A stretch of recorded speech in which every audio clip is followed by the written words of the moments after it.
ஒரு சிறிய குட்டையில் மீன்கள் மகிழ்ச்சியாக துள்ளிக் குதித்து விளையாடிக் கொண்டிருந்தன. சில நாட்கள் கழித்து குட்டையில் உள்ள நீர் குறைந்து போனது. மீன்கள் கவலைப்பட்டன. ஆனால் திடீரென்று மழை பெய்து குட்டை நிரம்பியது. மீன்கள் சந்தோஷத்தில் மீண்டும் விளையாடத் தொடங்கின. அப்போது ஒரு தவளை வந்தது.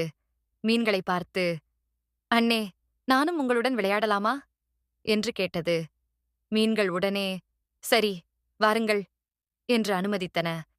அதன்பின் மீன்களும் தவளையும் தினமும் மகிழ்ச்சியாக விளையாடின. ஆனால் குட்டை வறண்டு போகும்போது அந்த தவளை எதுவும் சொல்லாமல் போய்விடும். மழை வந்ததும் திரும்பி வந்து மீன்களுடன் பழகும். இப்படி அடிக்கடி நடந்தது. காலம் கழிந்ததும் மீன்கள் அந்த இடத்தை விட்டுப் போய்விட்டன. தவளை வழக்கம்போல் வந்தபோது அங்கே மீன்கள் எதுவும் இல்லை. ஆனால் ஒரு வார்த்தை எழுதப்பட்டிருந்தது. தேவைக்காக மட்டும் வரும் நட்பு வேண்டாம். உண்மையான உறவு எப்போதும் தேடி வரும் அன்புதான். அந்த வசனத்தை பார்த்த தவளைக்கு மிகவும் வெட்கம்பட்டது. கதையின் பாடம்: நட்பு, உறவு என்பவை நமக்கு தேவைப்படும் போது மட்டுமல்ல, எப்போதும் அருகில் இருப்பவர்களால் தான் வலிமையானதாக இருக்கும்.